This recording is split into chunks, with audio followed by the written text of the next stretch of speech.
Bismillahirrahmanirrahim. Assalamualaikum warahmatullahi wabarakatuh.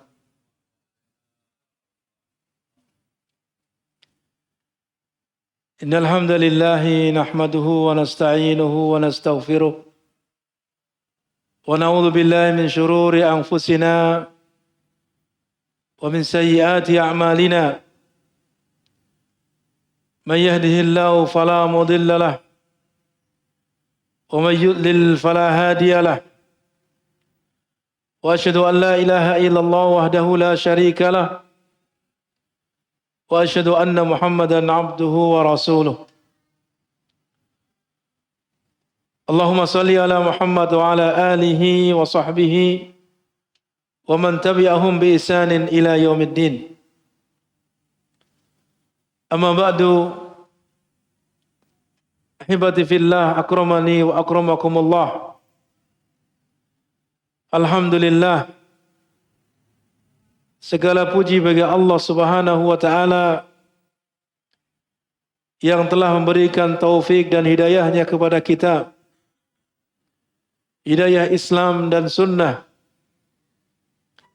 Allah mudahkan, Allah lapangkan dada kita untuk menerima Islam ini, ditambah menerima sunnah, karena banyak di antara manusia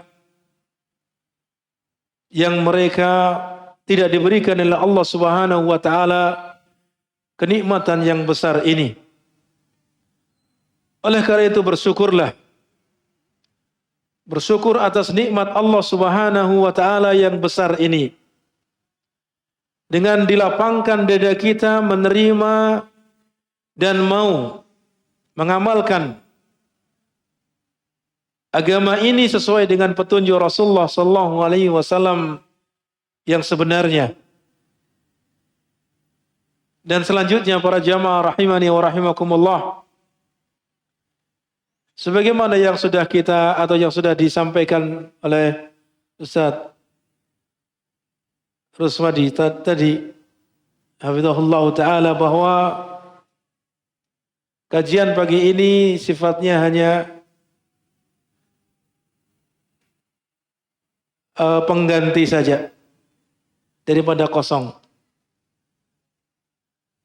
yang mana insyaallah ta'ala akan kita bahas bersama tentang asbab insyirahus sadr,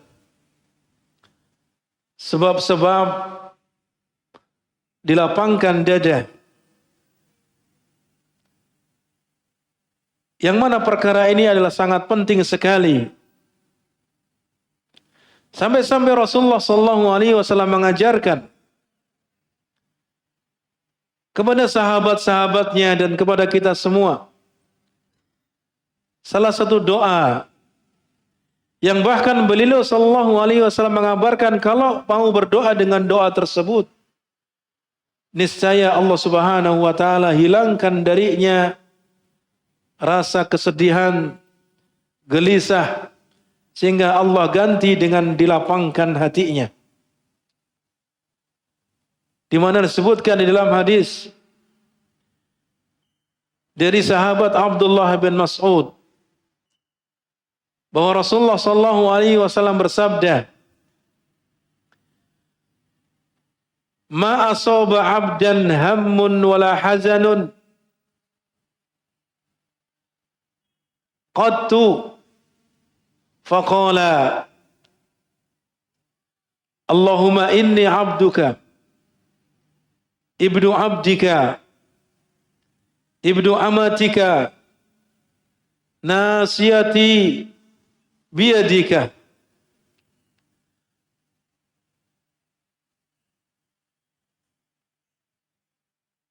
Kemudian dilanjutkan dengan nasiyati biyadika madin fiya hukmuka adlun fiya qada'uka as'aluka bikulli ismin huwa laka sammaita bihi nafsak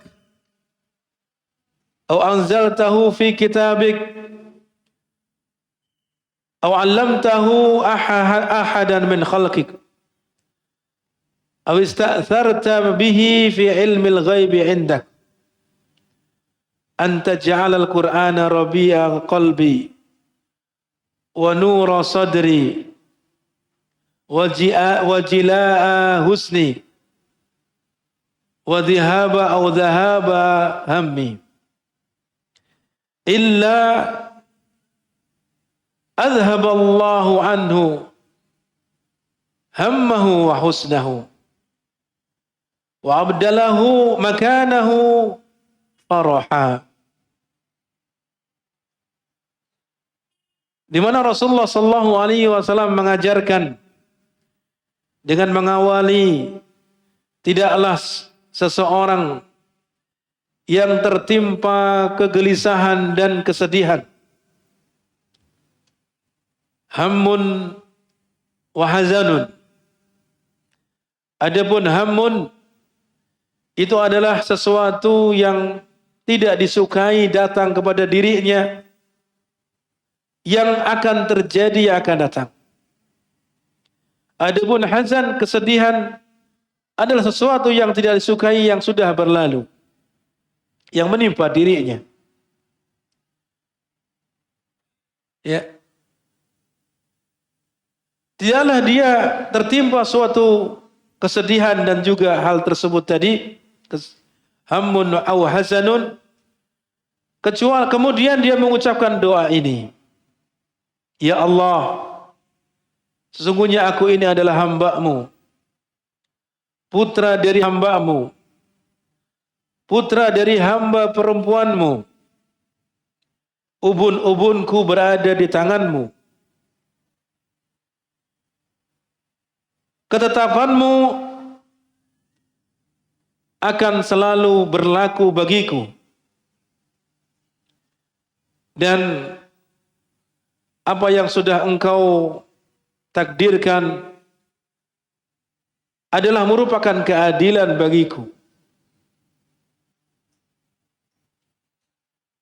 Kemudian selanjutnya, di dalam hadis tersebut diajarkan supaya kita memohon kepada Allah Subhanahu wa taala dengan nama-nama Allah seluruhnya. As'aluka bikulli ismin huwa laka. Saya memohon kepadamu dengan seluruh nama-nama yang engkau miliki. Nama-nama yang engkau menamai untuk dirimu sendiri, yang engkau turunkan dalam Al-Quran, dan yang engkau ajarkan kepada salah seorang di antara makhlukmu, atau yang engkau simpan di ilmu yang tidak kami ketahui, ilmu ghaib. Tidak seorang pun mengetahuinya. Agar engkau menjadikan Al-Quran sebagai rabi'a qalbi, sebagai penentram hatiku, yang memberikan cahaya pada dadaku, dan penghilang rasa sedihku, dan juga kegelisahanku. Maka Rasulullah SAW kemudian mengatakan, melainkan Allah akan menghilangkan kesedihannya, kegelisahannya, lalu menggantikan dengan kelapangannya, dengan kelapangan dadanya. Maka kemudian para sahabat-sahabat bertanya kepada Rasulullah SAW, ya Rasulullah, afala nata'allamuha? Tidakkah kita mempelajari doa ini atau menghafalkannya? Maka kemudian apa jawaban Rasulullah sallallahu alaihi wasallam? Qala bala, benar.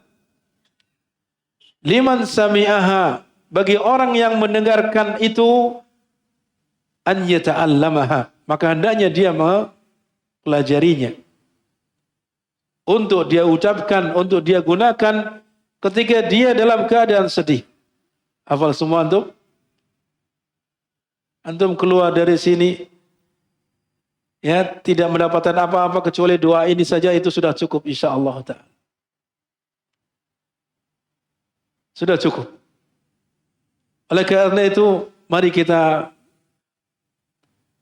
baca bersama doa ini. Allahumma inni abduka ibnu abdika, ibnu amatika, nasiyati biyadika, madin fiya hukmuka, madin fiya hukmuka, adlun fiya.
Bahagia dalam keadaan hidupnya mulia, ya, senang, selalu bersyukur, dan seterusnya.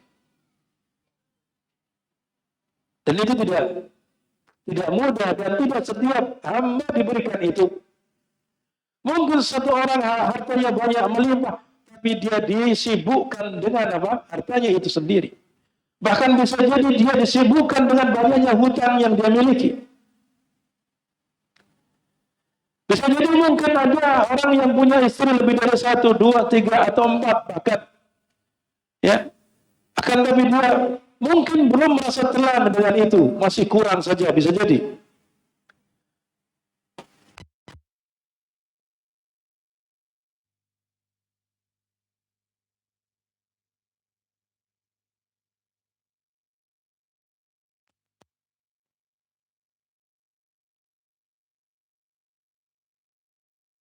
Dengan dilapangkan dada seseorang itu, urusannya akan menjadi mudah.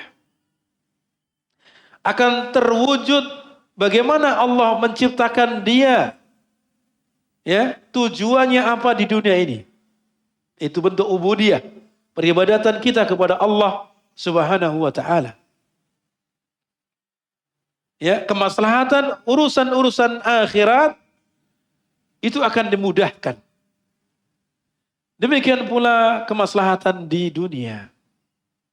Coba kalau seorang itu ya pikirannya banyak, hatinya sedih, ya kira-kira pekerjaannya bisa diselesaikan dengan baik? Tidak akan bisa. Kira-kira ketika dia dalam keadaan tadi hatinya gelisah, tidak lapang dan seterusnya, bisa ibadah dengan nyaman? Ya. Oleh karena itu, sungguh bahwa orang yang dilapangkan dadanya oleh Allah Subhanahu wa taala itu akan memudahkan baginya ya melakukan kemaslahatan-kemaslahatan akhiratnya dan juga dunianya. Dan sebaliknya, orang yang disempitkan dadanya, banyak masalah, sedih terus, selalu dalam keadaan gelisah, gundah gulana, maka urusan akhiratnya dan juga urusan dunianya maka susah untuk diwujudkan. Mungkin bisa paling hanya berapa persen saja. Ya, tidak bisa maksimal. Maka di sini pentingnya kita memohon kepada Allah, di antaranya dengan doa tadi. Dan kalau kita kupas kandungannya sangat luar biasa. Ya, itu butuh kajian, satu kajian lagi. Kalau kita kupas doa tersebut. Bagaimana kita melihat Nabi Musa alaihissalam ketika diutus oleh Allah Subhanahu wa taala untuk urusan besar, berdakwah kepada seorang yang paling zalim, Firaun. Apa yang dia ucapkan dalam doanya? Rabbi shrahli sadri wa yassirli amri. Ya, Rabbi shrahli sadri, wahai Rabbku, lapangkan dadaku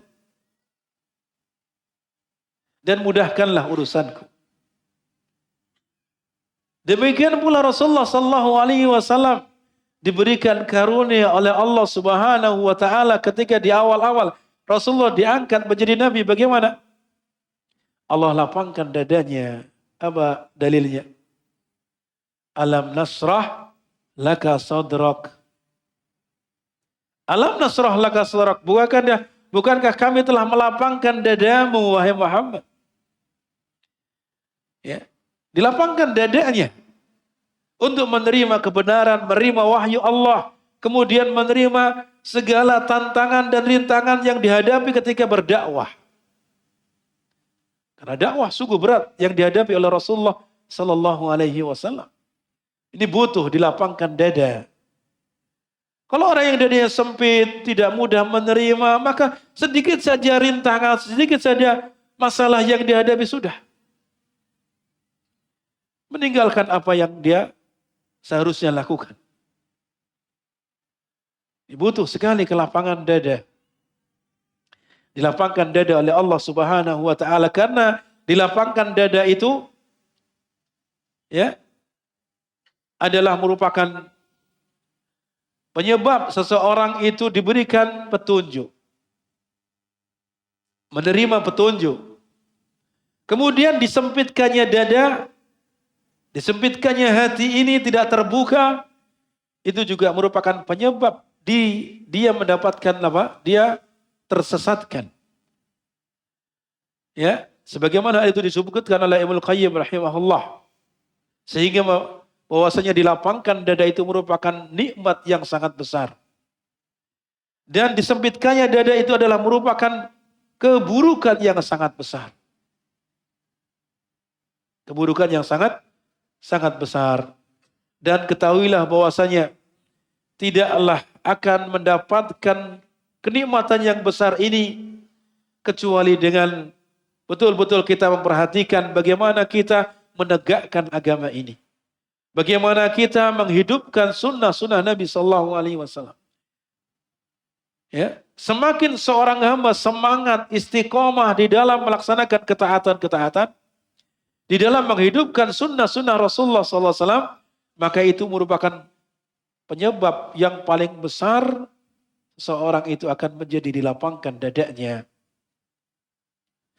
Sehingga dalam hal ini Syekh Abdul Razak hafizahullah ta'ala menyebutkan ada dua perkara yang sangat penting yang saling keterkaitan. Seseorang itu dilapangkan dadanya. Yang pertama adalah bahwa lapangnya dada seseorang itu tidaklah diperoleh kecuali dengan taufik Allah Subhanahu wa taala. Ya, dan perhatiannya kepada hamba tersebut. Sekali lagi yang pertama adalah apa? Tidaklah lapang dada seseorang itu diberikan, kelapangan dada itu diberikan kecuali dengan apa? Taufik dari Allah Subhanahu wa taala. Dan pertolongannya kepada hamba tersebut, perhatiannya kepadanya. Kemudian yang kedua adalah bahwa karunia itu, nikmat berupa dilapangkan dada itu tidak lain datang kecuali dengan mentaati Allah Subhanahu wa taala dan terus-menerus dia menjalankan syariatnya. Terus-menerus dalam luzumu syar'ihi. Itu apa?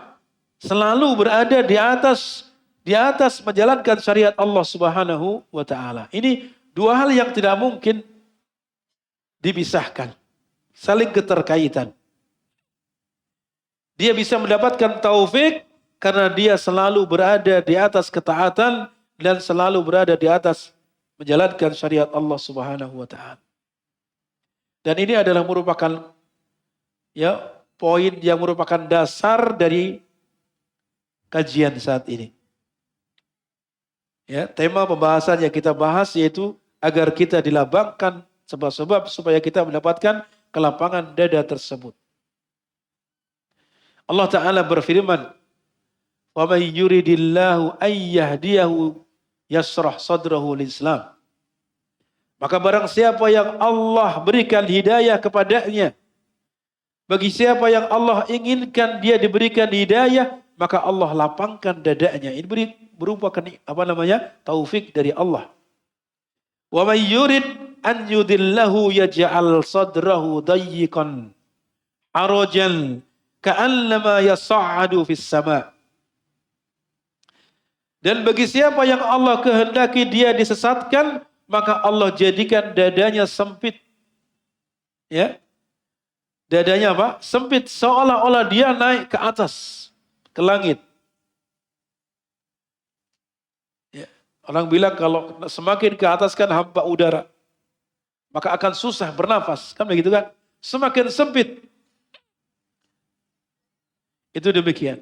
Kemudian dalam ayat yang lain Allah Subhanahu wa taala berfirman, "Afaman syarahallahu sadrahu lil Islam, fahuwa ala nurim min rabbih." Ya. Maka siapa yang Allah lapangkan dadanya kepada Islam, maka itu adalah merupakan nur yang Allah Subhanahu wa taala berikan kepadanya. Maka sekali lagi bahwasanya dilapangkan dada itu merupakan taufik dari Allah Subhanahu wa taala, dan tidaklah diberikan taufik tersebut kecuali dengan apa tadi?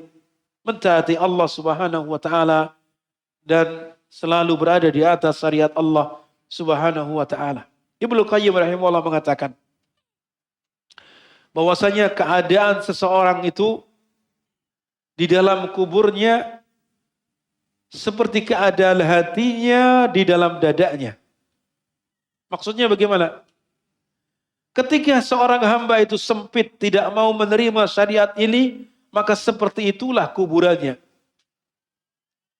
Ya, kuburannya nanti ketika dia di dunia sempit dada, tidak mau menerima Islam, tidak mudah di dalam menerima syariat ini, tidak mau menjalankan sunnah-sunnah Nabi, taat kepada Allah dan Rasulnya, niscaya dalam kuburnya juga akan semakin sempit.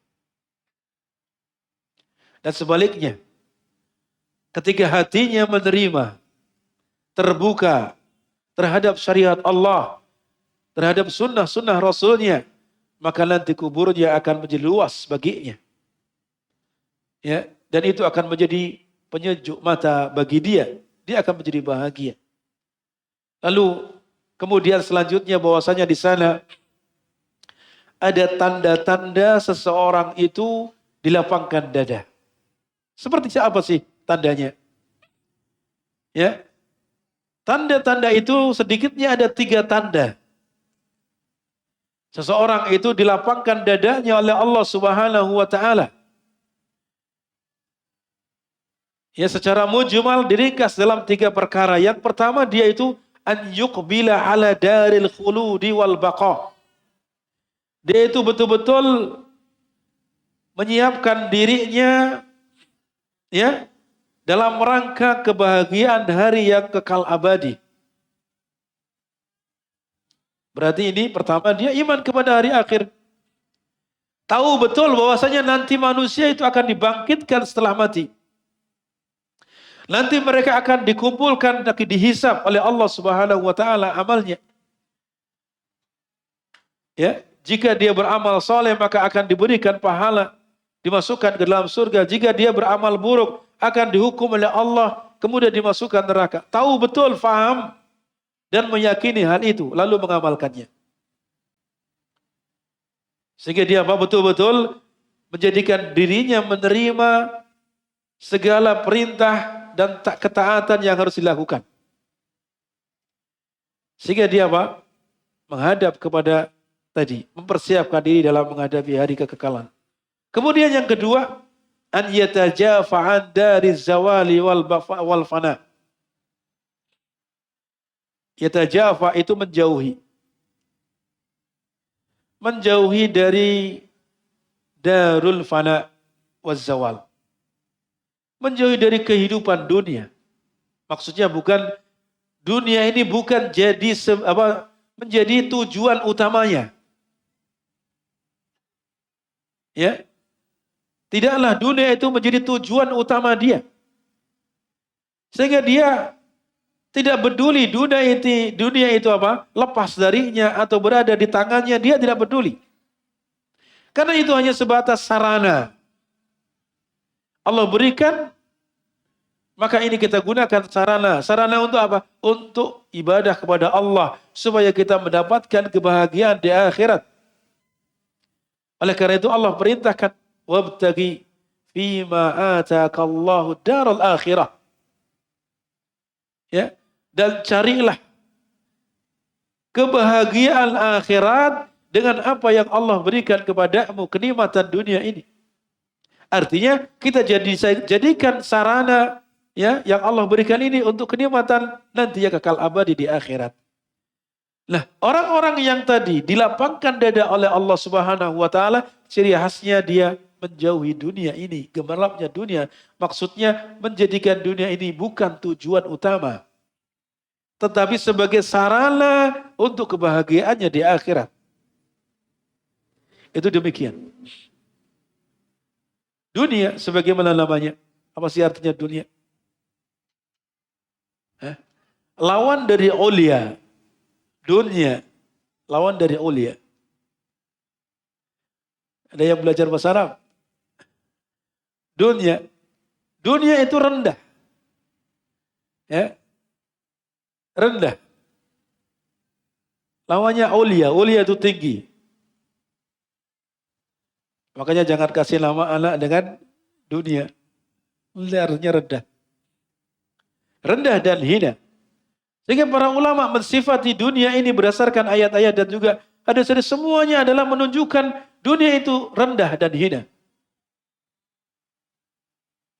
Oleh karena itu Allah menjadikan dunia itu bukan sebagai tujuan utama, tapi sebagai sarana. Sebagai sarana. Kemudian yang ketiga adalah an yasta'idda lil mauti wa ma ba'dahu. Dia mempersiapkan diri untuk kematian dan apa-apa yang terjadi setelah kematian. Ini 3 tanda yang merupakan kesimpulan dari apa yang disebutkan oleh Ibnu Qayyim rahimahullah dalam kitabnya Zadul Ma'ad. Di mana beliau mengatakan ada 3 tanda tersebut. Ya. Qala Ibnu Qayyim rahimahullah wa alamatu hadza insyirahu sadri limanazilil imani wal fisahuhu wa tuma'ninatul qalbi li amrillah. Tanda terhadap hal ini yaitu dilapangkan dada terhadap manazilil iman, ya, kedudukan keimanan, dan terbukanya, tenangnya hati kepada perintah Allah dan kembalinya kepada mengingat Allah dan zikir kepadanya, mencintainya dan gembira ketika berjumpa dengan Allah. Dan wattajafi an daril ghururi kama fil atharil masyhuri, dan menjauhi kenikmatan dunia yang menipu. Sebagaimana disebutkan di dalam athar yang masyhur, idza dakhala nurul qalba, apabila masuk cahaya kepada hati seseorang, infasaha wan syaraha, maka hati itu akan menjadi tenang dan tentram. Menjadi terbuka dan tentram. Kemudian qila wa ma alamatu dzalik, lalu ditanyakan apa tandanya orang yang hatinya itu diberikan ketenangan dan ketentraman. Dilapangkan dadanya, bagaimana tandanya? Maka beliau mengatakan, qala at-tajafi an daril gurur, menjauhi kenikmatan dunia. Maksudnya di sini apa? Bukan berarti dia tidak boleh kaya, bukan berarti tidak boleh punya harta, bukan. Artinya kekayaan yang Allah berikan kepadanya, karena itu bagian dari takdir Allah. Allah berikan fulan sekian rezekinya, sekian rezekinya. Itu bagian takdir, sudah ada di Lauhul Mahfuz, tidak bisa kita tolak. Tidak bisa kita tolak. Maka apa yang Allah berikan, Allah tetapkan rezeki untuk kita, jadikan itu sebagai sarana untuk ibadah kepada Allah supaya kita dapat kebahagiaan nanti di akhirat. Ini maksud dari at-tajafi an daril ghurur. Kemudian yang kedua, al-inabah ila daril khulud, kembali kepada alam atau ya, alam kekekalan. Maksudnya dia itu targetnya adalah apa? Bagaimana bahagia di alam yang kekal abadi nanti. Lalu yang ketiga, wal istidadu lil mauti qabla nuzuli, lalu mempersiapkan diri ya untuk kematian sebelum datangnya kematian tersebut. Kita tidak tahu kapan kita mati.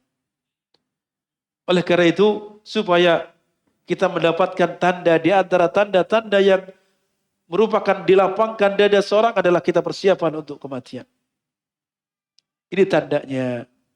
Kemudian selanjutnya, hibati fillah, kurmani wa akramakumullah.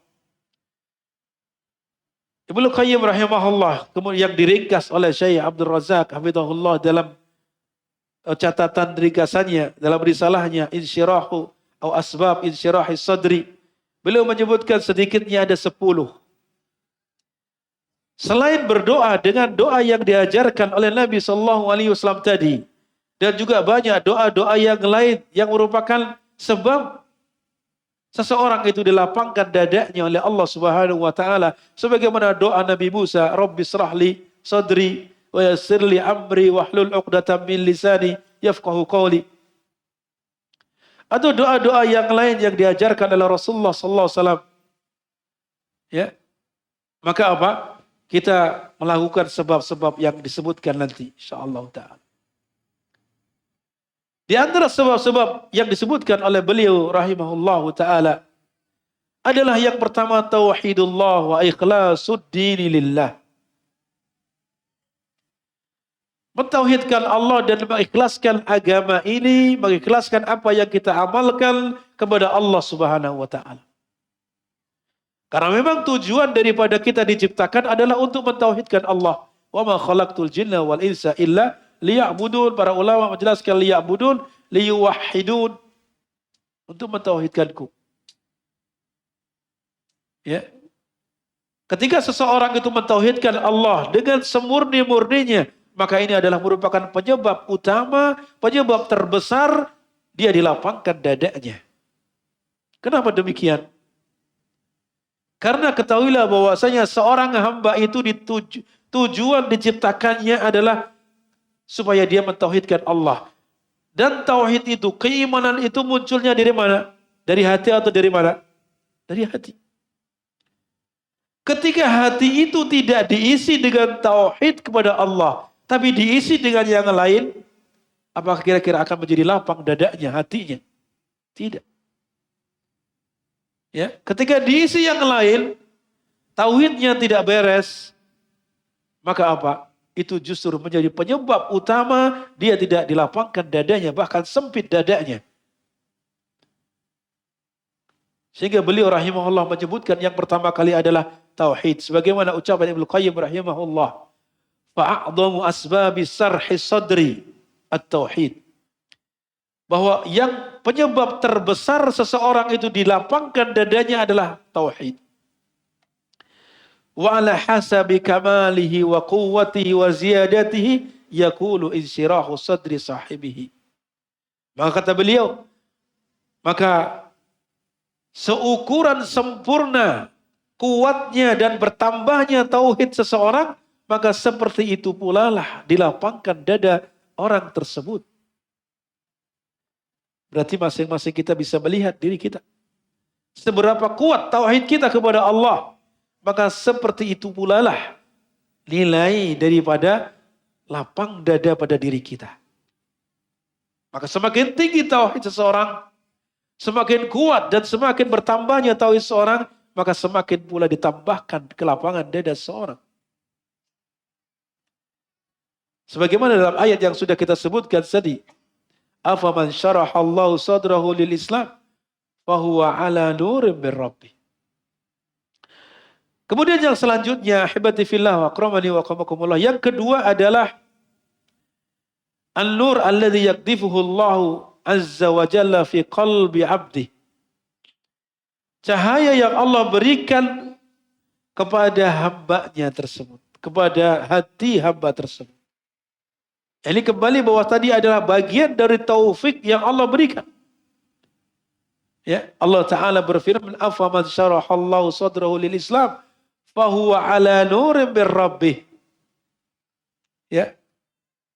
Maka siapa yang Allah lapangkan dadanya, itu adalah merupakan nur, cahaya yang Allah berikan kepadanya dari Rabbnya. Ya. Artinya Allah Subhanahu wa taala berikan itu semata-mata karunia dari Allah tanpa memilih. Tanpa memilih ini orang kaya, ini orang miskin, ini orang yang kedudukannya tinggi di masyarakat, ditokohkan, tidak. Tidak ada yang dipilih. Karena itunya. Tapi sesuai dengan kehendak Allah Subhanahu wa taala. Bisa jadi yang dipilih adalah orang miskin, yang dipilih adalah orang yang kedudukannya rendah di masyarakat. Bisa jadi mungkin ini dan itu. Maka bersyukurlah kepada Allah Subhanahu wa taala ketika Allah Subhanahu wa taala berikan cahaya itu kepada diri kita. Tanpa Allah memilih gara-gara ini kekayaannya, tanpa gara-gara ini adalah kedudukannya tinggi di masyarakat, tidak. Tapi itu semata-mata kehendak Allah, Allah berikan kepadanya. Allah pilih dia, diberikan cahaya tersebut. Qala al-Hafidh Ibnu Rajab rahimahullah, fal qalbu alladhi dakhalahu nurul iman. Hati yang dimasuki oleh cahaya keimanan, wan syaraha bihi wan fasah, lalu menjadi lapang dan menjadi tenang, maka apa? Yaskunu lil haq, akan dapat menerima kebenaran. Kebenaran itu akan masuk ke dalam hatinya. Wa yatma'innu bihi wa yakbaluh, sehingga dia akan menjadi tentram, tenang dan menerima kebenaran tersebut. Wa yanfiru 'anil batil, ya, lalu kebatilan akan lari dari hal itu. Wa yakrahuhu, kebatilan akan tidak suka di tempat hati yang di situ apa? Yang sudah Allah berikan cahaya keimanan. Wala yakbaluhu, tidak pula menerima kebatilan tersebut. Ini tentunya adalah bagian dari taufik Allah Subhanahu wa taala. Sehingga dalam hal ini seorang hamba hendaknya dia betul-betul berharap, betul-betul semangat berdoa kepada Allah Subhanahu wa taala agar Allah Subhanahu wa taala jadikan hati kita diberikan cahaya keimanan tadi, supaya lapang dada ini. Dan itu adalah semata-mata karunia Allah. Walakinna Allah habbaba ilaikumul iman wa zayyanahu fi qulubikum. Akan tapi Allah Subhanahu wa taala yang menjadikan kalian itu apa? Suka kepada keimanan, cinta kepada keimanan, dan menghiasi kalian dengan keimanan tersebut di dalam hati kalian. Kemudian wa karraha ilaikumul kufra wal fusuqa wal isyan. Lalu Allah menjadikan hatimu tidak suka, benci kepada kekufuran, kepada kefasikan, kepada kemaksiatan. Ulaika humur rasyidun. Mereka itulah yang Allah berikan petunjuk. Orang yang seperti inilah yang diberikan cahaya ketika dia cinta kepada keimanan, cinta kepada ketaatan, lalu dia benci kepada kemaksiatan. Fadlan minallah wa ni'mah wallahu alimul hakim. Itu adalah merupakan karunia dari Allah dan juga kenikmatan darinya. Maka marilah kita senantiasa meminta keimanan meminta kepada Allah Subhanahu wa taala agar senantiasa Allah memperbaharui keimanan kita, menjadikan cahaya keimanan kita terus terang dan terang. Kemudian selanjutnya, di antara sebab seorang itu diberikan kelapangan dadanya oleh Allah Subhanahu wa taala, sebab yang ketiga adalah tahsilul ilmil nafi. Berusaha mendapatkan ilmu yang bermanfaat. Allahumma 'allimna ma yanfa'una wanfa'na bima 'allamtana wa zidna ilman wa hudan wa tuqan wa salahan ya rabbal alamin. Ilmu yang bermanfaat itu adalah ilmu yang bersumber dari Al-Quran dan Sunnah.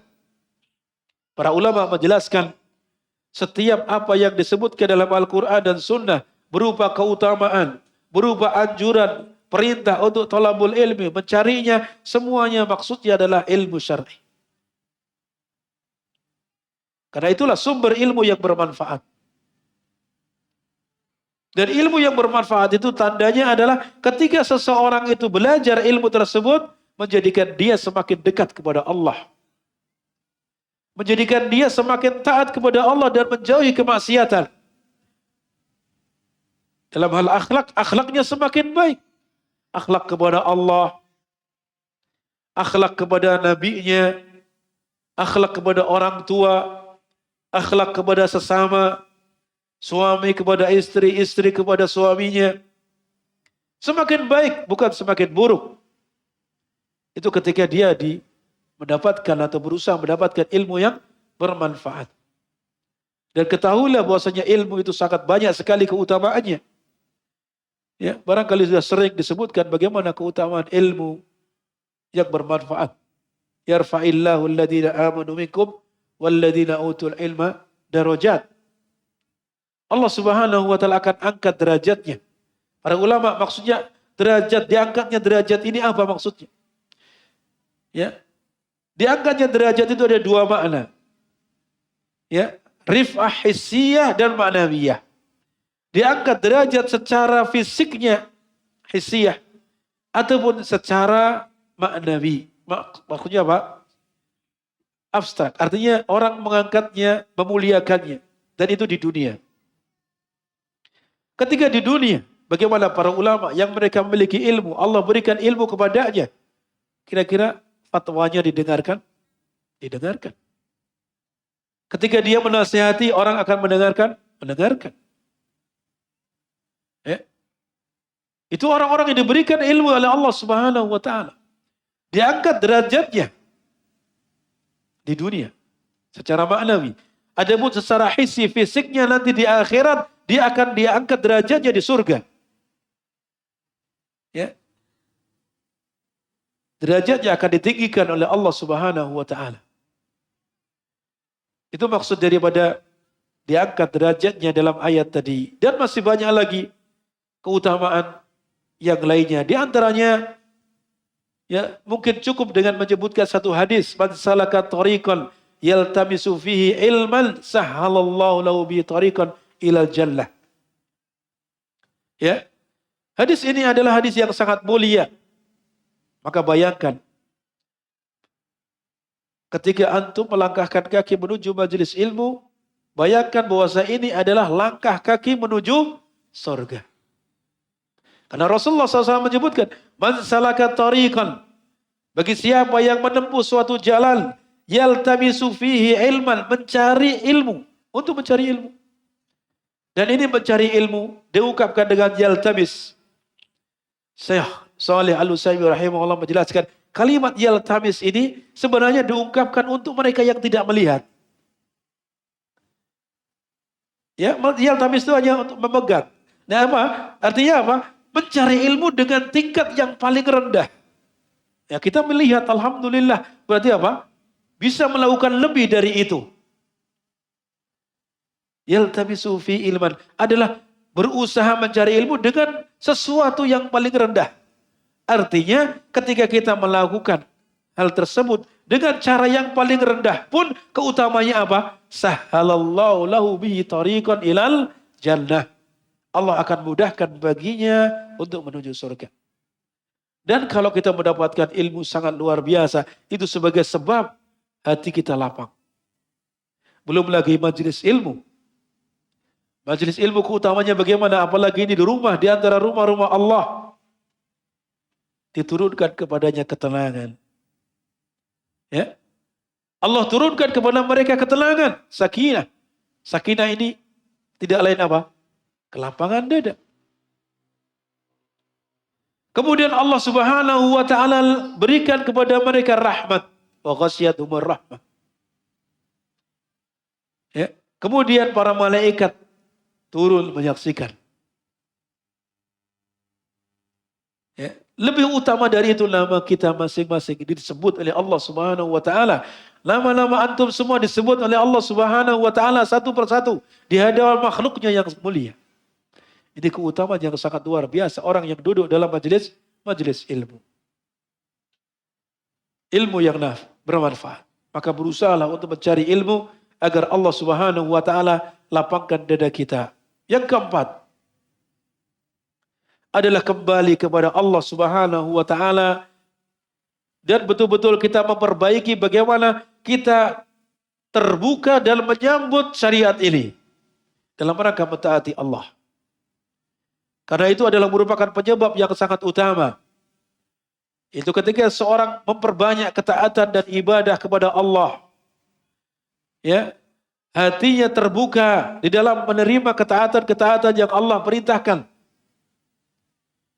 Itu adalah merupakan penyebab yang paling utama. Ibnu Qayyim rahimahullah mengatakan, al-inabatu ilallahi subhanahu wa ta'ala wa mahabbatuhu bikullil qalbi wal ikbalu alaihi wa ta'ala'um bi ibadati fala syai'a asrah li sadril abdi min dalik. Seseorang yang kembali kepada Allah, mencintai dengan segala dan sepenuh hatinya, menyambut semua ketaatan Allah Subhanahu wa taala, lalu dia menikmati ibadah. Betul-betul dia menikmati ibadah itu. Bukan justru sebagai beban berat, tapi dia melakukan ibadah itu menikmati, wa tana'um bi ibadati. Maka kata beliau, fala syai'a asrah li sadril abdi min dzalik. Ya. Tidak ada sesuatu pun yang lebih dapat melapangkan dada seorang hamba dari hal itu. Dikata beliau rahimahullah. Kemudian yang selanjutnya disebutkan bagaimana contoh-contoh. Di antaranya amalan salat, itu bagian dari apa? Ketaatan. Salah satu contoh salat, di mana Rasulullah sallallahu alaihi wasallam mengungkapkan, "Kum ya Bilal fa'arihna bis shalah." Ya, iqamahkan wahai Bilal supaya kita tenang dengan melaksanakan salat. Di dalam hadis yang lain, ju'ilat qurratu aini fis shalah. Dijadikan penyejuk pandanganku adalah pada salat. Artinya dengan melaksanakan salat itu hati ini menjadi lapang. Itu demikian. Kemudian yang selanjutnya di antara penyebab dilapangkan dada adalah dawamu dzikrillah azza wa jalla. Terus menerus kita berzikir kepada Allah Subhanahu wa taala. Dan ini adalah merupakan penyebab terbesar juga seseorang itu diberikan ketenangan hatinya. Ya. Hilangnya gundah gulanya, kegelisahan, kesedihan. Dan juga telah disebutkan hal itu di dalam firman Allah Subhanahu wa taala, alladzina amanu wa tatma'innu qulubuhum bi dzikrillah. Dan orang-orang yang beriman yang hati mereka tentram dengan berzikir kepada Allah. Ala bi dzikrillah tatma'innul qulub. Ketahuilah, dengan berzikir kepada Allah, hati itu akan menjadi tentram. Ini bagian dari kelapangan dada. Oleh karena itu seorang hamba hendaknya selalu menasihati diri. Selalu melihat dirinya, memacu dirinya, memotivasi dirinya untuk berzikir kepada Allah dan memperbanyak zikir kepada Allah. Zikir pagi dan petang. Ya, zikir ketika hendak tidur, bangun tidur, keluar rumah, masuk masjid. Zikir-zikir itu saja barangkali kita hampir, ya mungkin tidak cukup waktunya untuk melakukannya. Belum lagi dalam keadaan-keadaan yang lain. Allah Subhanahu wa taala menjadikan salat itu 5 waktu. Sehari semalam. Kenapa? Karena tidak lain supaya kita selalu berhubungan dengan Allah, mengingat Allah, supaya kita berzikir kepada Allah setiap saat. Ya. Dari zuhur ke asar, dekat jaraknya. Asar ke maghrib, maghrib ke isya, isya ke subuh, subuh ke zuhur. Nah 2 waktu ini ada jeda sedikit panjang.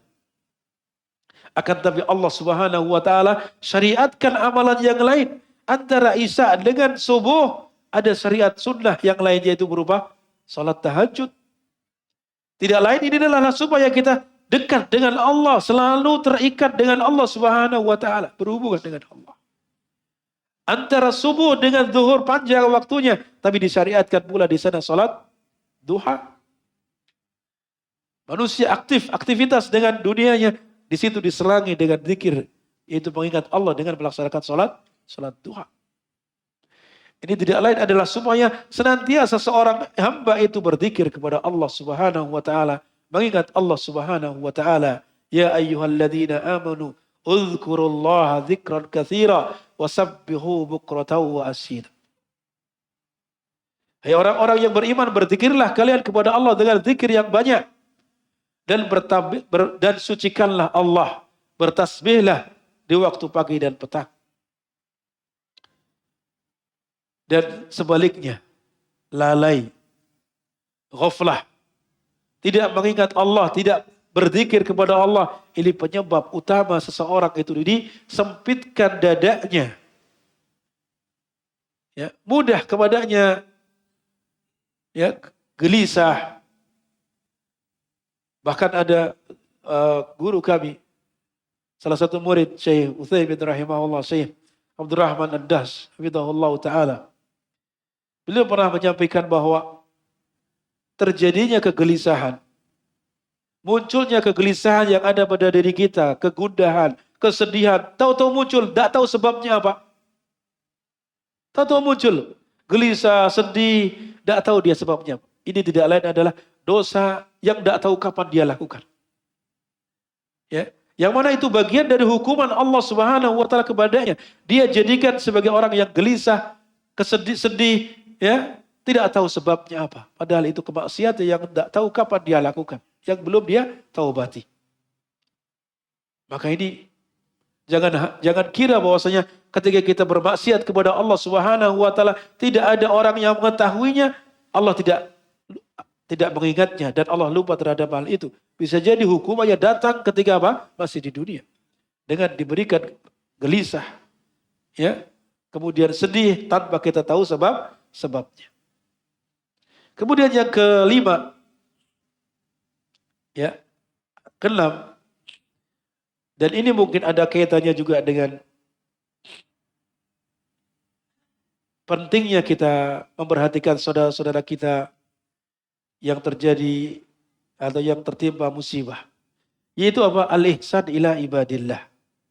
Berbuat baik kepada hamba-hamba Allah. Ini juga merupakan salah satu sebab seseorang itu dilapangkan dadanya oleh Allah Subhanahu wa taala. Wa ahsinu innallaha yuhibbul muhsinin. Dan berbuat baiklah. Sesungguhnya Allah mencintai orang-orang yang berbuat baik. Berbuat baik kepada manusia itu bisa berbagai macam caranya. Bisa dengan cara bentuknya harta. Ya. Ada orang-orang yang tertimpa musibah, kita bantu mereka. Ketika kita mampu membantu seseorang ketika dia terselamatkan dari musibah dengan sarana yang kita berikan, maka sungguh ini adalah merupakan penyebab ketenangan hati yang luar biasa. Kelapangan dada kita, tentram kita merasakannya. Buktikan kalau tidak percaya. Ketika kita mampu membantu orang yang membutuhkan, kemudian dia merasa gembira, merasa senang dengan bantuan kita, sungguh ini adalah merupakan penyebab ketenangan hati yang ada pada diri kita. Ya. Kalaupun tidak dengan harta, mungkin dengan cara yang lain. Yang kita mampu. Kalau kita punya kedudukan, punya jabatan, maka bantu orang-orang yang membutuhkan yang ada hubungannya dengan pekerjaan kita. Nah, kalau kita mampu menyelesaikan urusannya, memudahkan urusannya, maka sungguh kita merasa tenang, merasa puas dengan itu. Puas itu adalah bagian dari kelapangan dada yang Allah berikan. Menjadikan orang lain gembira, maka ini sebagai bentuk apa? Penyebab seseorang itu dilapangkan dadanya. Rasulullah sallallahu alaihi wasallam bersabda, "Man nafasa 'al mu'minin kurbatan min kurabid dunya." Barang siapa, ya, barang siapa yang melapangkan seorang mukmin dari musibah yang menimpanya, kesulitan yang menimpanya, dari kesulitan dunia ini, maka nafasallahu anhu kurbatan min kurabi yaumil qiyamah. Maka niscaya Allah Subhanahu wa taala akan lapangkan, akan hilangkan kesulitan-kesulitannya nanti di yaumil qiyamah. Wa man yassara ala mu'sirin yassarallahu alaihi fid dunya wal akhirah. Barang siapa yang memudahkan urusan orang yang kesulitan, niscaya Allah Subhanahu wa taala akan mudahkan urusannya di dunia ataupun di akhirat, dan juga di akhirat. Wa man satara musliman satarahu Allahu fid dunya wal akhirah. Barang siapa yang menutupi aib orang lain, seorang muslim, ya. Barang siapa yang menutupi aib orang muslim yang lainnya, niscaya Allah akan tutupi aibnya di dunia dan juga di akhirat. Wallahu fi aunil abdi ma kana al abdu fi auni akhihi. Allah senantiasa bersama hamba tersebut, menolong hamba tersebut selama dia mau menolong saudaranya. Maka mari, ya, Bagi antum yang memiliki keluasan rezeki, bantu saudara-saudara kita yang membutuhkan. Bantu saudara-saudara kita yang membutuhkan. Insya Allah Subhanahu wa Ta'ala akan berikan gantinya yang berlipat ganda, entah itu di dunia ataupun di akhirat nanti. Tidak akan berkurang sedikit pun harta yang kita sedekahkan, bahkan itu justru harta yang hakiki yang kita miliki, yang kita akan ambil nanti di yaumil qiyamah. Maka bantu saudara kita. Kemudian yang selanjutnya, sampai jam berapa? Kita, baik. Mungkin secara ringkat kita sebutkan, di antaranya adalah as-syaja'ah, keberanian. Orang yang berani itu akan lapang dadanya. Benar tidak? Orang yang berani itu ada memiliki pengaruh besar terhadap lapangnya dada seorang. Ketika antum dalam keadaan berani keluar rumah, tenang tidak? Tenang. Ini orang yang berani. Tapi ketika dia pengecut, keluar rumah saja tidak berani. Apalagi menghadapi orang. Maka sifat pemberani itu akan menyebabkan lapang dada seorang. Dan sifat pemberani itu apa? Tidaklah muncul kecuali kekuatan keimanan yang ada pada dirinya. Ya, kata Syekh Hafizahullah Ta'ala, as-syaja'atu athar min athari quwwatil iman wa husni silati billah. Bahwa keberanian itu adalah merupakan dampak atau pengaruh dari pengaruh-pengaruh keimanan. Artinya apa? Kekuatan iman yang kita miliki itu akan berpengaruh kepada keberanian seseorang. Semakin kuat imannya, maka akan semakin pemberani. Dan juga hubungan yang baik dengan Allah Subhanahu wa Ta'ala. Bagaimana Abu Bakar radhiyallahu anhu? Sahabat-sahabat yang lain menilai dia fisiknya lemah. Akan tapi kuat di dalam memimpin. Abu Bakar saja, Umar saja yang secara fisik kuat. Sedikit-sedikit penggal kepalanya. Ya kan? Akan tapi di hadapan Abu Bakar, keputusan-keputusannya adalah sangat kuat sekali. Antum bisa baca kisah bagaimana Abu Bakar dan Umar radhiyallahu anhuma. Mungkin secara fisik kelihatan lemah, tapi keimanan, hubungannya kepada Allah Subhanahu wa Ta'ala kuat, maka berani. Bagaimana keberaniannya ketika memerangi orang-orang yang murtad, tidak mau bayar zakat. Mereka masih mengaku muslim, tapi tidak mau bayar zakat. Umar melarang, sudah tidak apa-apa. Mereka tidak mau bayar zakat saja, jangan diperangi. Tapi Abu Bakar tidak. Ini kuatnya keberanian Abu Bakar di dalam memerangi kebatilan. Memerangi kemaksiatan. Maka demikian. Jadi apa? Semakin kuat iman seseorang, semakin kuat hubungannya kepada Allah Subhanahu wa Ta'ala, maka semakin berani. Kemudian yang selanjutnya adalah menjauhi penyakit-penyakit hati. Karena hati ini bisa sakit seperti badan. Oleh karena itu jauhi penyakit-penyakit hati. Seperti hasad, dengki, kemudian takabur. Ini semua penyakit-penyakit hati yang menyebabkan tidak lapangnya hati. Ketika ada tetangga yang Allah berikan karunia, rezeki melimpah, maka ini sudah tidak lapang dadanya. Kemana-mana sempit, memusuhi dia. Padahal dia tidak pernah ada hubungannya apa-apa dengan itu Allah. Semata-mata Allah berikan karunia kepadanya. Tahu-tahu dia sempit dadanya karena hasad tadi. Jauhi penyakit-penyakit hati agar dilapangkan dada oleh Allah Subhanahu wa Ta'ala. Kemudian yang ke-9 adalah tarku fudulil umur. Meninggalkan perkara-perkara yang berlebihan. Seperti apa? Menjaga lisan dari berlebihan berbicara. Berbicara yang tidak ada faedahnya. Kalau mau berbicara, bicara yang baik. Jangan bicara kemudian tidak baik, bahkan tidak ada faedahnya sama sekali. Mungkin bukan buruk, tapi tidak ada faedahnya, maka tinggalkan. Ini fudulul lisan. Banyak bicara. Walaupun pembicaraannya bukan perbuatan dosa, tapi apa? Tidak ada faedahnya maka tinggalkan.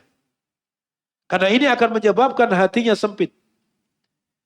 Kemudian siyanatu al-udhun, menjaga telinga, pendengaran kita dari mendengar perkara-perkara yang berlebihan. Perkara-perkara yang haram. Atau perkara-perkara yang tidak ada faedahnya. Rumbi ke sana kemari. Atau bahas ini dan itu yang tidak ada faedahnya. Lalu dia dengarkan sehari semalam. Atau begadang malam gara-gara cerita ini dan itu. Tidak ada faedahnya sama sekali. Ini namanya fudul al-udhun. Ya, fudulul istima'. Yaitu mendengar yang berlebihan yang tidak ada faedahnya. Ini menyebabkan hati itu sempit. Kemudian yang selanjutnya siyanatul ain min fudulil nadhar. Menjaga pandangan dari berlebihan memandang. Baik itu memandang perkara yang haram dan ini jelas diharamkan atau memandang perkara-perkara yang tidak ada faedahnya. Itu semua adalah menyebabkan sempitnya dada. Oleh karena itu jauhi itu.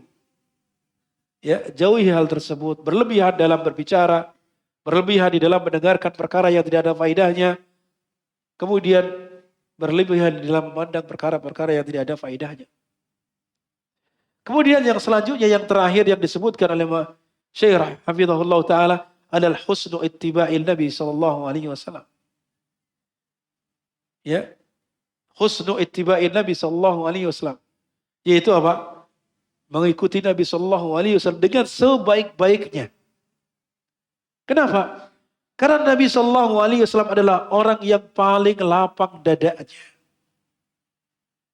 Nabi sallallahu alaihi wasallam adalah orang yang paling tenang dadanya, hatinya. Sebagaimana tadi diungkapkan di awal bahwasanya Allah telah melapangkan dadanya. Alam nasrah laka sadrak. Ini Allah langsung yang memberikan. Allah karuniakan kepada Nabi kita Muhammad sallallahu alaihi wasallam dilapangkan dadanya, diluaskan hatinya.